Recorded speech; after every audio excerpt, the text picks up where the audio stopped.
So I think we all have these visions. We go to high school, we go to college, we get a good job. This is the path, right? And my path got derailed because of a personal family issue, but it was exactly where I needed to go.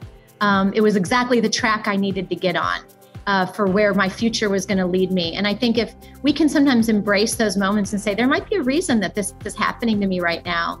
And even with the failure of the hat box, I look back and I think that every day that happened, because if it hadn't, I would not be sitting here with you today. I would not be doing the things that we're doing. I needed that time there, and I needed that failure to be where I am today. Hello, everybody. Welcome to Better Together. When you know better, you get better. That's what we do here every single day. Our quote of the day: if you dream big, work hard, and treat others with kindness, anything is possible. And that is from our guest, Kendra Scott. Very excited for you guys to hear our conversation today. I'm coming to you, Heal Squad, from Kevin's Connecticut office. Kevin's shrine. A shrine to me, which is very sweet. Oh, my light wasn't really quite on me. Oh, there we go. Hey. So yeah, Kevin has all of me everywhere. So it's kind of awkward for me to be sitting here, but my internet connection was a little better here today. So we decided to come to you from here. Super excited for you guys to hear my chat with Kendra. I'm going to pull up a little bit on her because my printer is not being very friendly to me. But she's incredible. We chatted about her building a billion, that's B with a billion, B with a billion with a B. B with a billion. $1 billion jewelry empire. And of course, her philanthropic work that she's doing. She's really about sharing and giving back. And she's just a really incredible woman. So I'm really glad that we had time to chat today. We talked all about her ranch and our love of animals and nature. And I think that if you are interested in kind of diving into the world of entrepreneurship, she is a really great model. She did not go to college for business. She just figured it out. And I think that that line where there's a will, there's a way very much applies. And, it's funny when you talk to young people and they're like, I think this idea will work, or, this will make a lot of money. And it really, if you're going to go into this world and be an entrepreneur, you really have to love what you're doing. And she explains why in the interview. So without further ado, Kendra Scott is an entrepreneur, philanthropist, and mother. She is the executive chairwoman, designer, and former chief executive officer of the billion-dollar jewelry brand, Kendra Scott, where she now sits as president of the company. In 2017, she was named Ernst & Young's National Entrepreneur of the Year. Kendra continues to lead her company on the foundation of three core pillars: family, fashion, and philanthropy. You guys are really going to love her advice, and you're going to be blown away at some of the really cool things she has in her company for her employees that once we go big, I'll be implementing for sure. I mean, too good. Anyway, I don't want to spoil it or give it away, but enjoy our conversation. Here's the thing. Obviously, you've had so much success with your company.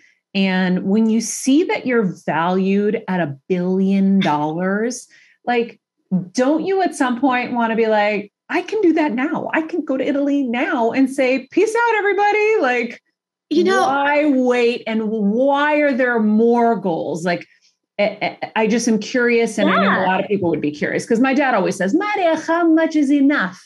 Right. I love that. Well, first of all, I love that accent. It's not about a dollar amount, right? I think for me, I feel like I have so much energy and I feel like I have this opportunity to now do a lot of really great things and kind of give back in a big way. And so I feel like I have a lot to do. It's not necessarily, I want to build a bigger business and I want it to be valued at $2 billion, or I could care less, honestly, about those things. Mm-hmm. For me now, I'm in this next stage of my life after working so hard from the ground up, like struggling to pay my rent and, being a single mom, growing a business, to where after 20 years of building a business that's now at this stage, now I get to do these other amazing things like build a women's institute at the University of Texas to empower other women and, help with causes that are so important to me. And now I feel like, wow, we could do things that could actually like make a real impact on women and children while I'm alive. And I have that opportunity. And if I don't do it, I don't think I could live happily in Italy or anywhere else. Right. Yeah. So for me, it's more about that. I'm so excited to get up every day. I lost my stepdad when he was 47 and I'm 47. And I think about that every morning, Maria. And I think about he wanted to do so much more. And I have those breaths in my lungs to be able to do those things. And I think that's what, gets me excited is that's the drive is we have a very short time on this earth. Mm-hmm. And while we're here, let's make the most of what we can do, where we can leave our fingerprint in a positive way. Okay. Two things. One, you're so right about that. I want to go back to the weird thing you said, where you said you were 47, because that's just crazy, in a second. So Kelsey, Pooja, I know you're in here. Just remind me to go back to that crazy thing she said. She said that, and I said in my head, I'm like, "Are you kidding me?" Yeah, exactly. Guys, I like hanging out with you all already. Yeah. We're going to be great friends. But we'll go back to this other thing because you keep saying you have so much energy. And for someone who feels like they have very little left, I'm curious, have you ever been burnt out? Yeah, I think, look, there's been a lot of times. Life is a series of peaks and valleys. We will have these peaks, and then before you know it, something will start happening, or someone around us will get sick, or someone we love is going through something difficult. And you could be at the highest peak, and the next day you could be at the lowest valley, not even expecting it to happen. And I think those moments sometimes are the ones that you just feel like, okay, how could you go from this place of waking up the day before, feeling so amazing about life and where things are going, and in one day, and sometimes can be that quick, you feel like everything has been swept out from underneath you. And I think 2020 for me, honestly, Maria, was one of those years that I kept it just a series of things. My dad was very ill. He suffered multiple heart attacks. I was in the hospital with him, a lot. I went through a divorce. It was like my business, then the pandemic hit. I had to close 120 stores. It was, and every day I'd wake up and I'd say, it can't get any worse. I would feel like it can't get any worse. It's got to only get better. And then I had to have an emergency surgery in the same hospital that my dad is checked into for his heart attack. We're both in the hospital at the same time, Maria. I mean, this is for real. They wheeled him down in a wheelchair to come visit me while I was getting surgery. So it was one, when I think about those things, it's, you go through sometimes you think, how much more can you handle? And I'm also trying to be a bright light for my children, for my employees who were also suffering during the pandemic as we were trying to navigate the future of a retail business and making sure that they felt that I was there for them. And I do remember there are a few days just feeling like, I don't know if I can handle this. Like, I don't know if I have that strength that I always felt like I had, because it was just constant of one thing after another. And I think that's where I really realized, where we started to really focus on mental health in our company too, is that I wasn't alone. We had a lot of moms at home that were struggling, trying to teach their kids. And I really started to open up conversations of saying, you guys, look, I was very transparent. I'm going through a rough time. And I let people around me know it, to where before I'd always just kind of like, I got this. I'm going to put on a happy face. Even if I'm struggling, I'm going to put on this, like, I'm going to be okay. I'm going to hold it in. And 2020 was so hard that I finally just had to say, you guys, I'm suffering. and this is a really hard year. And I need help. I need my friends. I need my family. I need people around me. And I needed to be honest and open. And it was okay to be vulnerable. And once I showed that vulnerability, then others could feel like they could also be vulnerable. And it really raised our awareness of how important it is to be okay with being open about when you're struggling. And so that gave me amazing strength, is that we were kind of, you form a group around you of love and support, and to know that I'm not Wonder Woman. Mm-hmm. And I even was open and honest with my children. I've got older boys as well that are, one's just turned 20 and one is 17. And being able to say to them, I'm struggling too right now, Mom, and I've always been the one that's like, no matter what, I'm going to wipe my tears away and I'm going to be smiling for them. And when I was able to do that with them, we really started to even have a more dynamic, open, really, really heartfelt conversation. And it was a different layer of closeness that my sons and I went through during that year, because we were all just real. And sometimes real isn't happy or pretty or all those things. So, I think when people look at someone like, oh, she's got all these things and she's this and she's that, she's so happy all the time. And I think it's really important for people to say that's not everyone. And not every day. Not every day. No, but everyone will go through painful times in their life, loss, divorce, business failure, whatever it might be. Right. And we can't go tackle those things alone. And it's okay to say, like, I'm not doing all right today. Yeah. Wow. I had no idea you were going through all of that. It was crazy. Isn't it wild though, when you look back and you're like, I keep hearing the song in my head, I'm still standing. Yeah. Because it's like, how the fuck am I still standing after everything? Because I've gone through so much in the last 5 years. And then just this last year, like this time last year, I had 2 parents in the hospital with COVID, separate hospitals, both immune compromised. It was a real challenging time. And so, and then you say the same thing in your head. I don't think I can handle more. And then more comes and more comes and more comes. And you're like, okay, I guess I can. All right. Yep. I can. And we really don't give ourselves enough credit for how resilient we really are. We always will paint this picture of, oh, there's just no way I would survive that. That I would never survive. And you just see humans survive the unsurvivable every day. So what were the keys for you? Because that's a lot: business, personal, and health. Yeah. You got the full whammies. Yeah. How did you get through that time? What were if you had to advise someone who's in a similar situation? I know you said surrounding yourself with people and being vulnerable, but were there other actions that you took? I had to, I couldn't say yes to everything. I hate letting people down. And when people ask me to do something, I always want to try to do it. And I realized that year that I had to just really say no to some things, which were hard, or to pass things along to other people and let them manage those things. And also just take that time for myself. And one of the things I really got into was yoga, which sounds just like not like it would be that life-changing, but it was life-changing for me, because I'm like, move. The minute I wake up, I'm go, and I don't stop and I hardly take a breath. And doing yoga for me was like all the things. Like I felt healthier physically, but then just breathing and stopping for 45 minutes to an hour every day. I can't tell you that one simple thing could have made such an impact for my whole day. And so that really and that was something I never thought I'd get into, because I was like, if I'm not working out at this high level intensity, then I'm not really getting a workout. And if I'm going to do an hour, I got to do it like full on, I've got to be throwing tires around or something, and I finally, somebody was like, just try it, Kendra. I'm like, oh, yoga, whatever.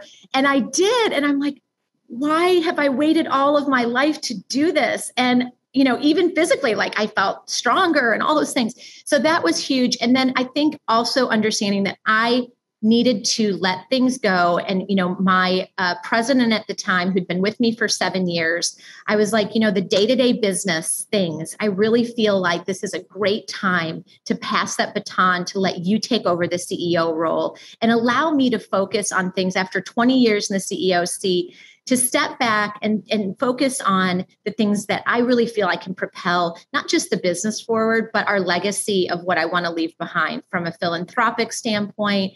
And also, I have a little boy, I have an 8-year-old, to have this opportunity to enjoy these years before he becomes a teenager, like my older boys, was important to me too. And that was a big step. I don't think if all of those things hadn't come at me at one time, I would have just been trying to do everything and continue to do everything and, be a little harried. And I really just being honest and saying this is the right time was huge. And I feel like this sense of every day I wake up and I have so many things I'm excited about doing.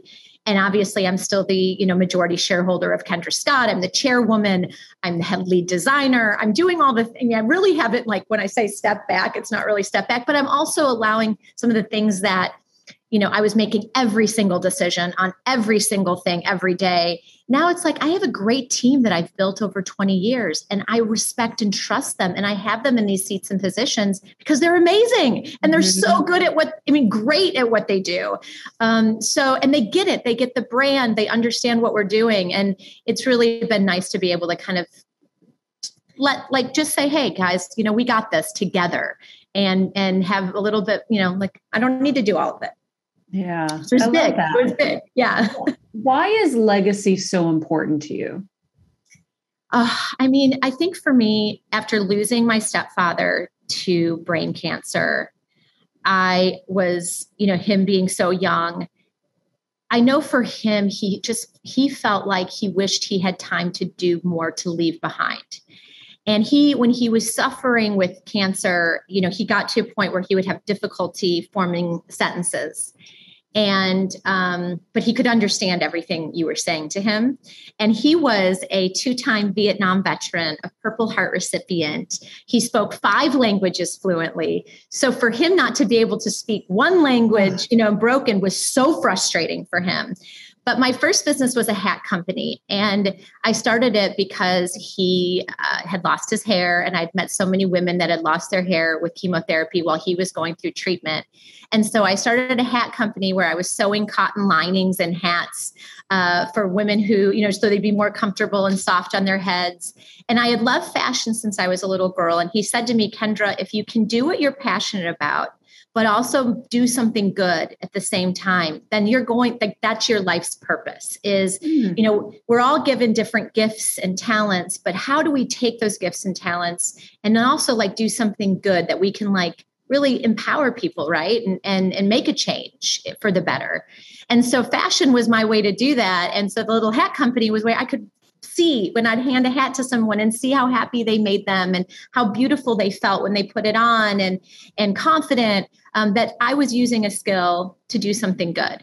And so I think legacy for me is just that. It is the ability to build something now that I'm teaching others, mentoring others, the ability to not only empower them to be their best selves, showing women that it doesn't matter where you come from. It doesn't matter if you don't have the best education in the world or if your parents aren't Rockefellers, you can be an owner of $1 billion brand, but not just that, because it's not about money. It's about then you get this opportunity to do things that can change the world for the better. How cool is that? And so for me, it's that has been the reason I've built this business from day one was I wanted to build something and use the gifts I was given to make a difference in the world. It was never about me being this fashion, whatever. It was more about, I love fashion and design. Now, how can I take that and really do something good while I'm here? So when we talk about the valuation and all those things, those are great, but I'm more excited that we've given $40 million to women and children's charities. I'm looking at our give back dollars way more than I look at anything else. And that's what kind of drives us. We're kind of a philanthropic organization in a for-profit company. So it's different than you think about different brands. This is very different on how we kind of work here. So legacy is everything to us at Kendra Scott. We're wanting to build something that is going to be here generations, that are going to empower women, help them with their education and health far beyond when I'm here. My children were here. Hopefully my grandchildren and great-grandchildren will be able to be a part of continuing that legacy. So cool. I love that. And I love that that was like how it all kind of started. So you went from the hat company, that was kind of a challenge. And then you got interested in jewels. So tell us a little bit about kind of how you transitioned into jewelry and you know, whatever kind of nuggets you can throw in there for somebody who has an idea and wants to run with it, because it's something that seems so unattainable and challenging, right? Like I liken it to like when I was growing up and I was dreaming about being on TV, and it just seems so unattainable. And then I saw John Stamos on TV. I'm like, he's Greek. If he can do it, I can do it. Right. But in Hollywood, there's no kind of like formula, right? Yeah. If you want to be a doctor, there's a formula. If you want to be an entrepreneur, there really is kind of a formula. You just have to be okay with failing a lot, I feel like, as an entrepreneur. So yeah, any nuggets you can give so anybody who's listening can, you know, can feel like they're learning along the way, learning the Kendra way. Yeah. You know, I think, first of all, you've got to love what you're doing. If you're doing something just to make money, I'm going to tell you right now to stop doing it. And I know that sounds like, what? This is, you know, we're in this world where, you know, everyone thinks about, oh, we want to be rich. We want to have a nice car. We want to have a nice house. But at the end of the day, I promise you, if you're just doing it for money, you're going to be miserable and unhappy. And it's not probably going to survive if you're starting a business, because there are going to be so many difficult times that if you don't have the passion and the love for what you're doing, you're not going to get out of those ugly valleys like we talked about earlier and get to your next peak, because the passion's what's going to get you out of there, and that excitement for what you love to do. So that's one. Two, I would say, you know, with the hat business, I was so focused that the hat thing had to work that I was making jewelry for my store, and that was selling the day I put it out on my little counter. But the hats, you know, I'd be like, I would sell like a hat a day or whatever. Now hats are like a much bigger deal. So I was way ahead of my time, Maria. But you were. I know, but I didn't see what was working, because in my brain, I was like, I'm going to open hat stores and it's going to be the hat thing. And so I would say to anybody thinking about starting a business, when you're in it, sometimes you got to have that 360 approach and be okay to pivot and be agile, that maybe there's something in there that's really working, but maybe what you thought was going to be the main thing might not work. And that's okay. And sometimes putting that to bed, and, you know, I failed. I closed that store, and customers kept calling me for the jewelry, not hats. And so it was forcing me to continue to make jewelry. And I was kind of like, hello, Kendra, maybe there's something here to this jewelry business. So that would be two. And then the last thing I'd say is you've got to be disruptive. If you're doing what everyone else is doing, you've already failed. So, you know, if you're like, I want to make jewelry that looks like X, Y, and Z, the same people, you're going to be just one of a million. So you have to do something disruptive. You've got to put your own unique fingerprint on things.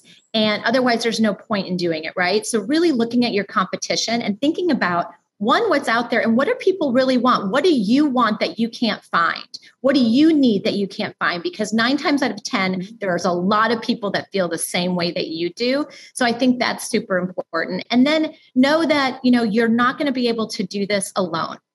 No one can be the best CEO, CFO, product developer, planner, all those things. So eventually you have to build a winning team and be really honest with yourself on what you're great at, but more important, be honest on what you suck at, because you need to hire people that are great at the things that you suck at, right? So I think sometimes, you know, when you entrepreneur, you can get that like, I can do it all. Cannot do it all, and be really honest and open and hire awesome people that are smarter than you, and when I say smarter, that doesn't mean that you're not smart. Just saying, hey, when it comes to Excel spreadsheets, I am not good at them. I need somebody who does those way better and can handle that. Now I like to read them, but I don't want to have to put one together. So, you know, it was things like that I think can really help somebody when they're starting a business. And, you know, look, get a mentor. That's my biggest piece of advice. Not just one, if you can find more than one. I am running a business every single day that's bigger than it was the night before. And so I'm in uncharted territory every morning.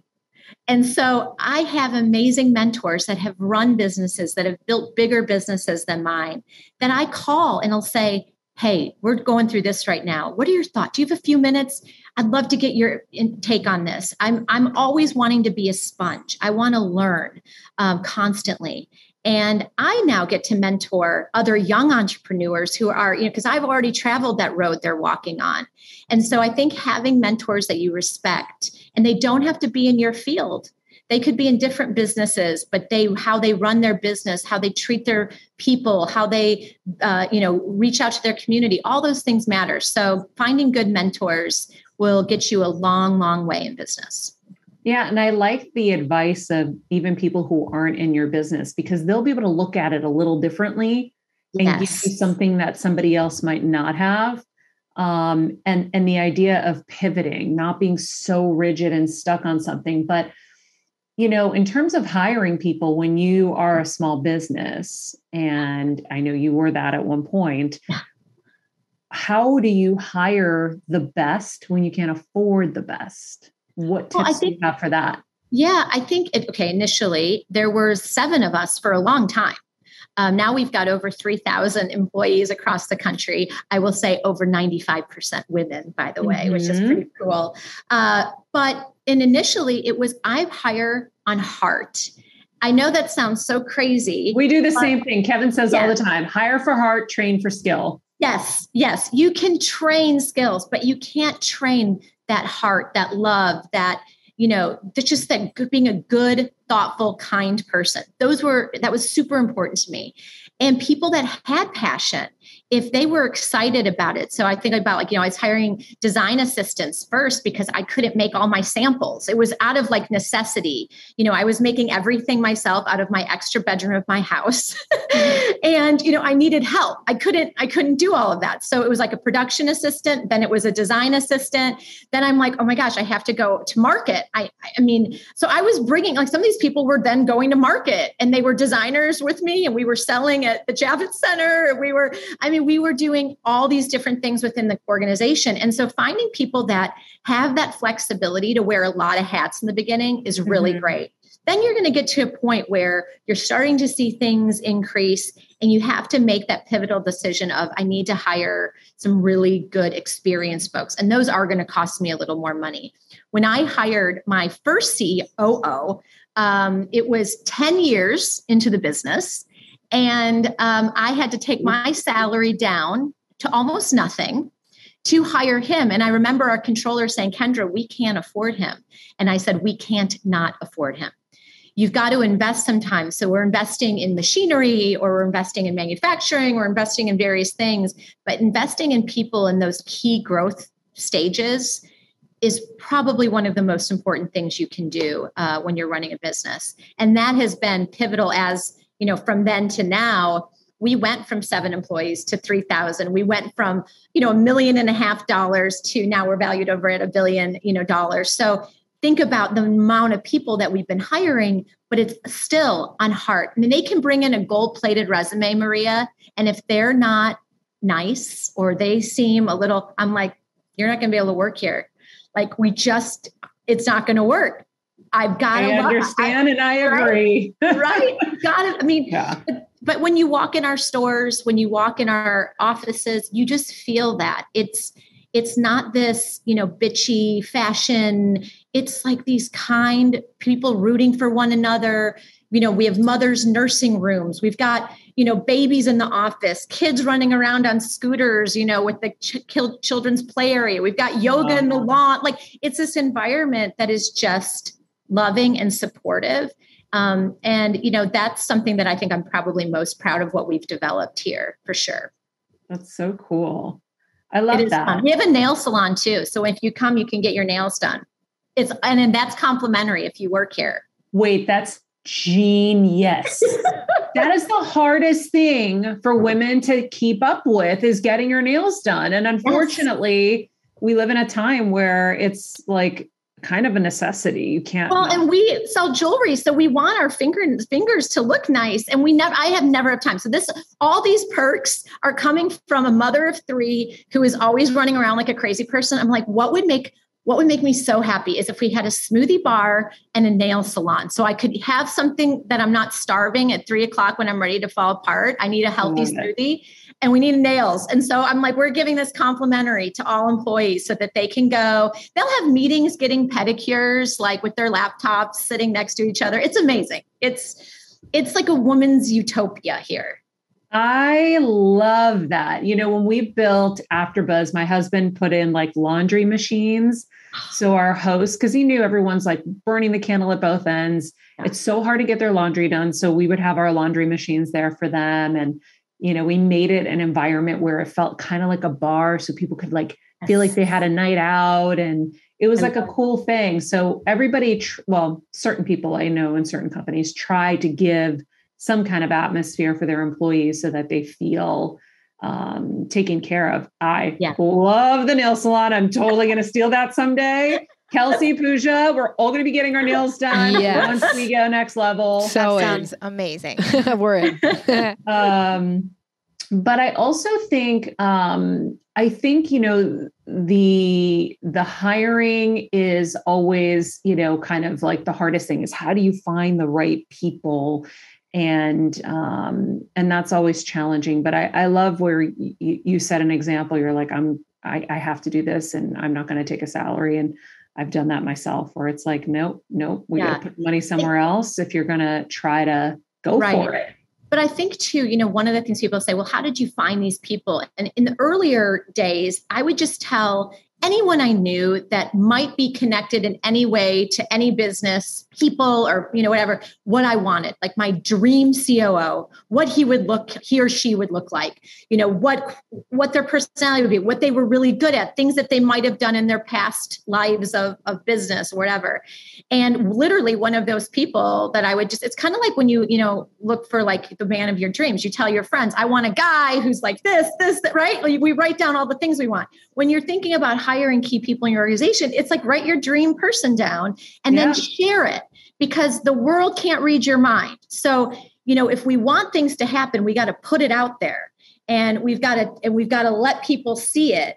Same thing with like building our company. Like we do a painted picture of every 3 years what we want, and that includes not just like how many stores and sales and things like that, but it's like we put a vision of building this women's institute for other women, young women, to teach them leadership and entrepreneurial mindset and give that to all women, not just women that were in the business school. We wanted women who were in, any field, right? And that became a reality because we put it out there and we could all see it and we could see what that could look like. And then we could build the roadmap on how to get there. And people, since we knew that's what we were looking for, and we would talk about it, we'd have people call us. Well, I heard you're going to be doing this thing, or you might be doing this thing. How do we get involved? How do we help with that? And all of a sudden we started getting all of these great people to help us build something that was really just a dream. And I think that's such an important thing when you're looking for hiring or anything in your life, really, is to really think of like, close your eyes and really think about what does this look like? Or what does this person look like? And then tell everybody you can, and hope that someone will call you one day and say, hey, I met this person who just is looking for something that might be a right fit. And that's usually how you find the greatest people, or potentially a boyfriend, It works either way. You're telling your friends and the universe, which one or the other will deliver. Yes. I want to ask you, because at the beginning of this, you said that, you're building this institute and doing all of this kind of like giving back to the young entrepreneurs, because you want them to know no matter what their background, their parents were Rockefellers, they can do this. They can build a business like this. So did you go to business school? No, I'm a college dropout, Maria. Proudly. I got a master's degree in the School of Hard Knocks. I don't know if you're familiar with it, but no, you know what? My stepfather was sick when I was in high school. He was diagnosed with brain cancer, and my whole world kind of shifted. So I ended up I was going to just take time off after my freshman year of college I was at MD Anderson with my mom a lot. And I really wanted to focus on that year of just being there. We knew that he was, struggling at that point. And my intention was to always go back. And then at 19, I started this hat business, motivated by, what I was living through. And I really did. I thought, well, I'll start this and then I'll go back. And then 5 years, I'm running this little hat company and just trying to make it work, working 7 days a week. Like it was not working, but I was like, this is going to work. And I wanted to do so. Then I lost my stepfather. And so it was like this business for me was more than just a business. It was like, I wanted to do this for him too. And so I think, that's it's hard when you go through things like that because you're like, oh my God, and then you fail at it. Right. Mm-hmm. And so it was a really trying, I think, time, but at the same time, it's like, it led me to this. So that hat box was my education. I never got back to school, but that little store, running it 7 days a week, paying my rent, trying to figure out overhead, understanding what margins look like. If I hadn't gone through that, I wouldn't have built the business I have today. And it was my bridge that I needed to get me to where I am. And there was no amount of business education that I could have ever gotten at a university that would have given me the skill set to be able to really understand what I needed to do to build this successful business today. So I think we all have these visions. We go to high school, we go to college, we get a good job. This is the path, right? And my path got derailed because of a personal family issue, but it was exactly where I needed to go. It was exactly the track I needed to get on. For where my future was going to lead me. And I think if we can sometimes embrace those moments and say, there might be a reason that this is happening to me right now. And even with the failure of the hat box, I look back and I think that every day that happened, because if it hadn't, I would not be sitting here with you today. I would not be doing the things that we're doing. I needed that time there and I needed that failure to be where I am today, for sure. So for me, that was the best education I could have. Now, later, I just said, I do want to learn more because my business was growing and I didn't go to business school. So I took a entrepreneurial master's course through Entrepreneurs Network organization. And they bring in 65 students to MIT for a 3-year. You go for like a long, like a week each year, and then you do all this stuff throughout the year. And I did that from 2006 to 2009, right during the recession. And it was so great because I was able to learn from other entrepreneurs who had started businesses and really gave just solid advice on things that I needed to learn. So I think we can always have continued education. I don't think it ends with college or a master's, or it may not even be typical. It may be, internships. It may be taking other courses that interest you. So, I always even say to my kids, don't feel like you have to do it exactly this way. Sometimes following your heart, but also really thinking about like, what are the things that you want to learn? Because it may not just be available in a typical university. Yeah, I think you're such an example for life is happening for you, not to you. Mm-hmm. Like if you think about that, the stuff with your stepdad and, the hat box not succeeding, but the jewelry. And then, even just this last year, everything that you went through so that you could step down, but step up in other ways. You could have looked at it like, oh my God, I can't handle everything. And, everything's falling apart. Instead, like life is happening for you. Yes. And I love hearing that story. And I know you also took jewelry classes when the jewelry was starting to kind of kick off. You wanted to learn more about that. But I think it's so inspirational for people to see that even when you don't have the background, you can figure it out. And I wonder in those kind of like initial days, you're building a jewelry business and you said the biggest thing you learned was about margins. Can you talk about that? I did. Well, I learned that first of all, retail is the hardest business out there. Running a brick and mortar retail store was really difficult. And I was buying from other designers. And so I was, the margin between what I was able to buy from a wholesale price point and then retail, and then thinking about your rent and your overhead and your employees and all the other things, there wasn't enough margin there for me to be able to be successful. And so I really felt like, one, I didn't want to be in retail because that's scary. Also, it was super scary. You had to, and I'm saying this now from a girl who has 125 retail stores. So this is where, when I say pivot and be agile and be flexible with your hard nose, things will change throughout your life. And you're like, oh, okay. Because the brick and mortars, not to interrupt, but the brick and mortars end up becoming like marketing and advertising at this point, I think, right? Oh, amazing. Yes. And brick and mortar is more alive than ever. I'm going to say it, where everybody, last year was like, it's dead and no one's going to go into stores anymore. People cannot wait to get into stores right now and see people and shop and that community. People need human touch. I love that we can meet like this, but I cannot wait, Maria, when we can sit and be together in Tuscany, right? In Tuscany, right?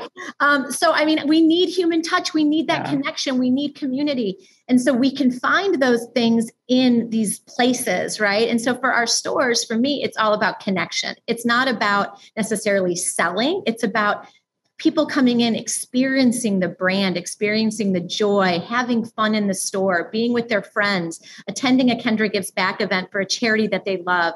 Like, it's about community. And I think if businesses kind of thought about retail that way, it'd be a totally different thing, right? And we have since the beginning. So that's different.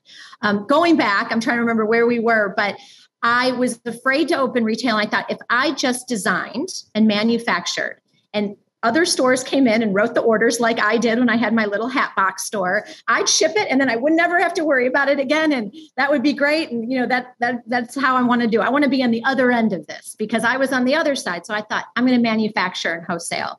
And so that's really how I started. And when I started, Maria, I did not scream from the rooftops that I was starting a jewelry company. After the failure of my first business, I didn't want to tell anybody I was starting a business. I was just doing it kind of like if I can make enough money to help with, my family, and I had a newborn baby, it would be great, because I was also afraid, like, people be like, oh, yeah, here she goes. She's already a failure. Let's see how she does with this one. I was so worried about that I was just quiet about it. And then as things started to move, and I was just like, I started to realize, what, maybe I have something here. And again, my good friends, the people in my life were the ones that were like wearing it, telling everybody about it, and they became like, and I'm like, you guys, I'm not like really like making a big deal about it yet. And they are like, why not? This is amazing. Why are you telling everybody? They became like the ones telling everybody. And so the business was, started to kind of grow organically. But for almost 8 years, I did not do retail. I just did manufacturing and wholesale to other stores. So we had some great accounts like Nordstrom and some others as well. So that was great until the recession hit. And it forced me, again, life happening. What was I got to write this down and put it in my thing. Oh my God. It's it's my mantra for life. Life is happening for you, not to you. Yes. So life Tony Robbins taught me. I mean, no, I can't. I'm putting it in my office. Life happened for me in 2008 with the recession. And people would say, what? It was one of the worst economic crises of our time. That's a gift. And it was the greatest gift Kendra Scott, the company, has ever gotten, because it forced me to say, our wholesale partners were closing stores daily that I was writing orders for. Buyers that I had worked with were getting laid off at the department stores that I had built relationships with. All of my eggs were in one basket. And I was so worried about the buyers and the store owners for all those years, I forgot who the most important person was. It was my customer. And I knew I had to go direct to consumer. I had to talk to her directly. And what is the best way to do that? Open a store, really build our e-commerce so that we could connect with her, really build our social media platform so I could hear what she wanted, what she needed. And in 2009, we really refocused the business to a direct-to-consumer, still, of course, having our wholesale customer base. But everything in our company was, if we make the customer happy, it doesn't matter what happens in wholesale, because they're going to ask for our products. They're going to want Kendra Scott in the stores. I've got to make her happy. And that really changed the whole direction of where we went. And that's when we started to see this lightning in a bottle growth, was from 2010, to today.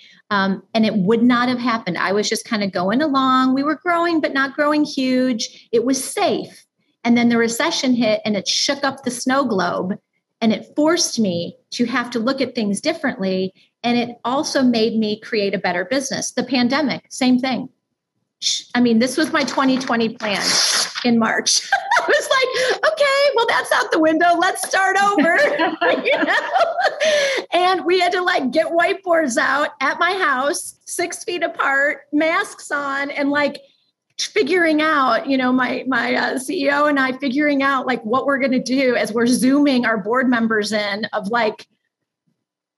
okay. And it forced us to do things that we may not have done and create better service, like curbside pickup and virtual try on and all of these cool things we had out there that we wanted to implement. in the future. We brought it up right to today, and our customer was so happy.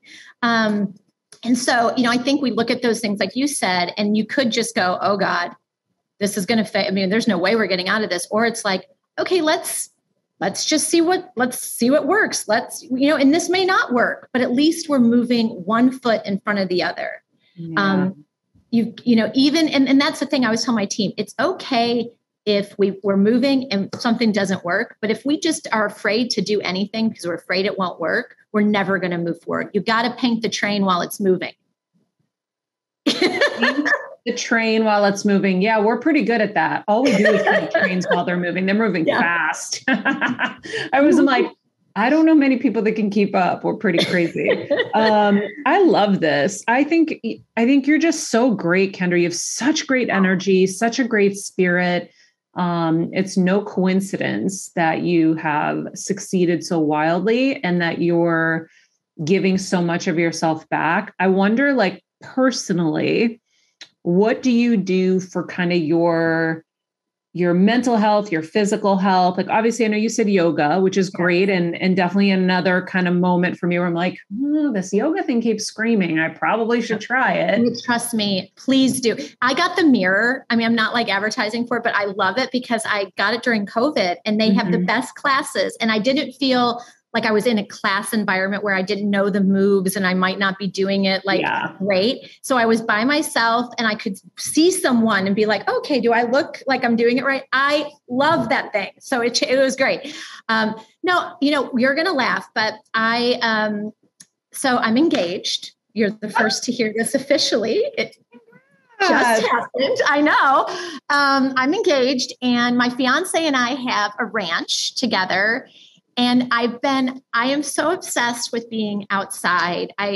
My family were farmers. Growing up, I wouldn't go to the farm every summer. And, I'd get up in the mornings with my uncles and get on the combines. And for me, being out there planting, I love planting flowers. I love and I love animals. Like, I'm an animal freak. So I'm coming to the ranch. Yes, we have horses. I've got some alpacas. I love alpacas. I know. I mean, we have 4 dogs. I just rescued an African tortoise last week. I mean, I can't even tell you. I built a tortoise house over the weekend. I mean, we were in the barn building a house, retrofitting a dog house for a African tortoise. So, I think for me, I just love being out there I love feeding them. I love, being outside. I love being on our tractor. I mean, you would think here is Kendra Scott, those things for me give me so much joy. And I look forward to them, crazily enough, like just to be out there with the kids, watching the kids ride the horses or whatever it might be. It's just, for me, it is my place of calm. And I'm just so happy, and no makeup, jeans and a flannel shirt and an old worn pair of cowboy boots. And I'm really, really happy. Kelsey? I know. Are we twins? We're going. Yeah, you guys. Well, first of all, I want to go ride all the horses. Second of all, yes, Maria, you guys are twins. Yeah. I think we were separated at birth, Kendra. I love it. Well, you have to come to Austin. Please come see the animals, and we'll go riding, and it'll be awesome. Maria likes her lawnmower. That's not a tractor. Yes, I have a riding lawnmower. That's what she's talking about. Yes, that's what I mean. It's a big one, but it literally, there's nothing more therapeutic, right, Maria? Well, I can't believe I'm having this conversation with you because no one would think, looking at you or I, that one of our favorite pastimes is mowing the lawn. Kendra, but I am in Connecticut right now. We have 60 acres here. Okay. Yeah. I live to get on the lawnmower and mow the lawn and be outside in nature. I love catching all the frogs and playing with the animals. I mean, I am an animal. You could stick me anywhere as long as there are animals and I'm fed. I just want food. Because I like to be fed. I'll get your cell. I'm going to text you pictures of my alpacas because those are the next animals you need in Connecticut. They would love it up there. I go to the neighbors to play with theirs because I love them so much. My neighbors all have animals. So I go to all of them. I have a dog down the street that I'm obsessed with named Bruno. He's a bulldog. I have the alpacas down the street. I got the goats and the sheep that we play with on.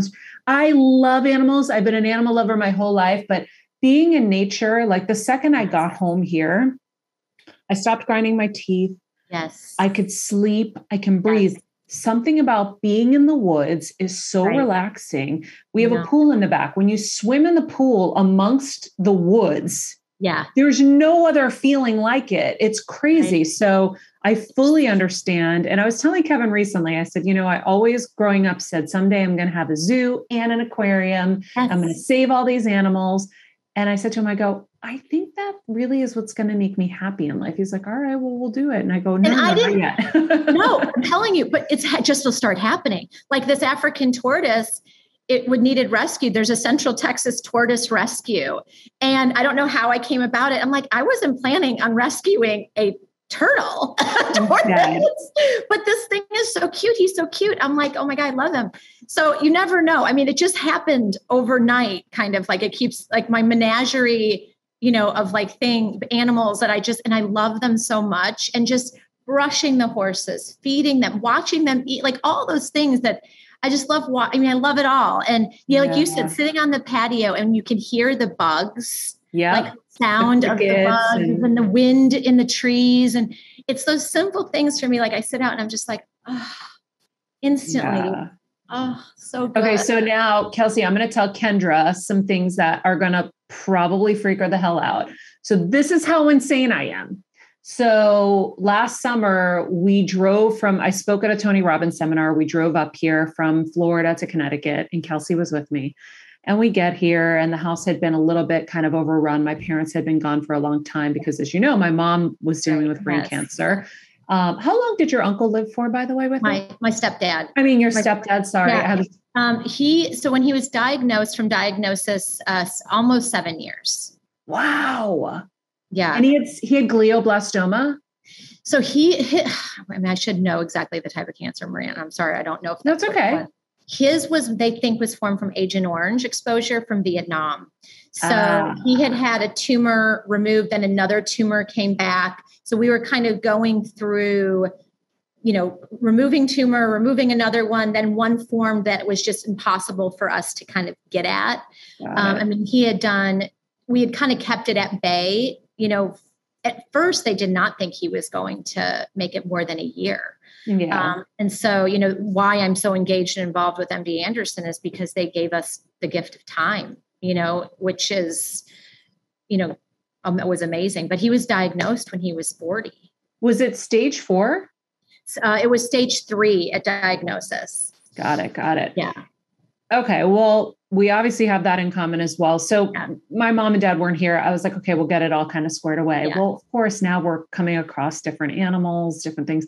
So there was a salamander in the back and he was looking real dead. And so I like to resuscitate insects. Yes. I have successfully given chest compressions to and brought back to life from the dead a grasshopper and a cricket. Wow. Very delicate little insects. Tell me you didn't do like mouth to mouth on them. Well, on the salamander lizard guy, I was trying to give him mouth to mouth, but like not officially. I was like blowing close to his like mouth. In a straw. Yeah. And Kelsey's watching me and she's like, you are cooked. And then there was a snake in the basement, a little snake, like, a little long guy. That's where I draw the line. I spoke to him. We had lots of conversations and then he cooperated with me putting him in the dustpan in the bag, which, how do you get snakes to cooperate? And he said, thank you, because he let me pat him when I put him outside by the pool. So basically they're like Dr. Dolittle. Yeah. So that's how insane I am with it. I mean, I've rescued and mended so many animals since I was little: squirrels, raccoons, birds, hummingbirds, all of them. But the insects are the new ones. So like do everything I can. Honestly say, I've done that with a hummingbird that flew into our picture window. I resuscitated. I went online. I figured out what to do. But insects, snakes, and rats, that's where I draw the line. And that's where you are way better person than me. Wait, the best is there was a rat or like some mouse thing in my backyard. And I was like, oh no. So I got a plastic bag and I'm trying to give him chest compressions. And my dad's looking at me from the window above. Mari, are you crazy? crazy. And I go, Dad, it's God's creature. We have to help it. Anyhow, oh my gosh. Those are my stories. So You're when we have amazing. ranch time, I will share more, but I am going to let you go because we are at our time, and I'm just so grateful to. I could talk to you all day, and thank you. This was awesome. Thank you so much. I loved every second of it. All right, Kendra Scott, ladies, have we learned something or many things? She's amazing. I mean, all her advice. I want to go back and listen to it again, but one of the main things I wrote down that I liked was the be disruptive. Mm-hmm. I think that that's so cool. And I think that right now, with the social media and the TikTok, I think it's so easy to kind of like bandwagon and do what other people are doing. And she's like, no, what did she say? If you're doing what everyone else is doing, you've already failed. Oh, and I agree. I'm like, be original, be you, and don't be scared. And that kind of goes into something else she was talking about, women being scared of being judged. And she finally got over that. And she was just like, you know what? No. So I thought that was amazing. She's really cool. And you guys had really fun energy together. So I'm excited to go to the ranch. Yeah, we're going to the ranch. I love the nail salon. I love the smoothie bar. At AfterBuzz, we did the laundry machines, and we did what we could. We had such a small space. We had maybe 12 employees, or have some still, but I think at that time, at our highest point, I think we had like 12. So it's a little different than 3,000. But we're getting there. We have all the stuff in the back burner waiting for the moments. But I think the biggest thing that I took is that it doesn't happen overnight. Yeah. It does take a long, long time, and you have to grind, and you have to really love it to keep fighting for it. And so, it's a thing. And so even with this, what we're building here with Better Together, her passion is to help female entrepreneurs, and my passion is to help people in general, but really with health and wellness and all of that. And so, I think that if your passion is authentic to you, and if you are willing to put the work behind it, and you're willing to be patient, that everything will come and everything will happen. And so for us, our next step is our website, which we're really excited about. And I hope you guys love it. I hope you're already loving the new branding for the podcast. And it was so funny because I'll tell you guys, and I got to reach out to Sahara Rose. We had Sahara Rose on the show a couple of times. She's an Ayurvedic expert. And so I have her podcast on my apps. And so what was really funny, and I don't know if it'll happen today, but the day I looked at ours, that you were like, okay, we're live. Oh yeah, look, there's hers and there's mine. So and you similar. Can't really tell from this, but the coloring is kind of similar. And I was like, oh my God, same vibes. Copied her.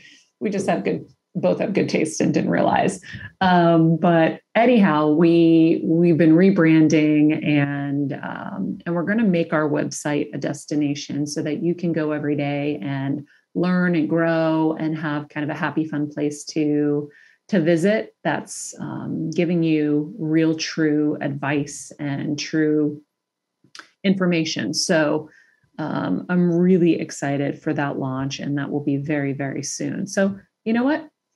We're all dedicated, we're trying, and we're doing our best. And we're so grateful for you guys to be on the journey with us and to be healing and learning and growing right alongside us. So thank you guys for that. If you haven't hit subscribe on YouTube, by the way, there's a whole new video up there. What? Go check it out. I'm sharing kind of what we're doing in this next phase there. If you haven't subscribed, please do. And join us on Patreon for a deeper experience. Every week you get an extra show at the $10 tier. You get ad-free shows, and you get to be a part of our Heal events, which are incredible and such an incredible value. So join us over there, especially while you can, before kind of things change. And so you guys can be grandfathered in. Yes. All right. That is it for us today. In the meantime, wait, I have a review to read. I have a review. So you guys, we, for a minute, weren't reading our Apple Podcast reviews, which was sad because all of us get so much joy from them. And Maria's like, Kelsey. And Maria's like, let's start reading them again. And I'm like, all right. So if you haven't yet, I know a lot of you have, but if you haven't, please leave us a 5-star review on Apple Podcasts. It means the flippin' world. We really want to get to 2,000 by the new year. That would be our Christmas present. That's what we're fingers crossed, putting that into the universe. So when you're at dinner with your friends, steal their phones, hit subscribe, give us a 5-star. Exactly. I mean, I'm all in. Heck yeah. I had to reset my computer, so it kicked me off of everything. So I left a new review. So, I mean, as many places as you can, you guys. So I'm going to read the most recent one that says, love it. 5 stars from IDK 111. Thank you. It says, heard about this pod from Please Stop, the podcast, which I'm not sure what that is. So I'm going to have to look that up. It says, Maria is so inspiring. Aww. You are. So thank you guys. That's our most recent one. So come on. We need some new ones. We're going to keep reading them every week. And just thank you all so much. We love you. Love you, Hill Squad. All right. Be nice people, make good choices, and be present.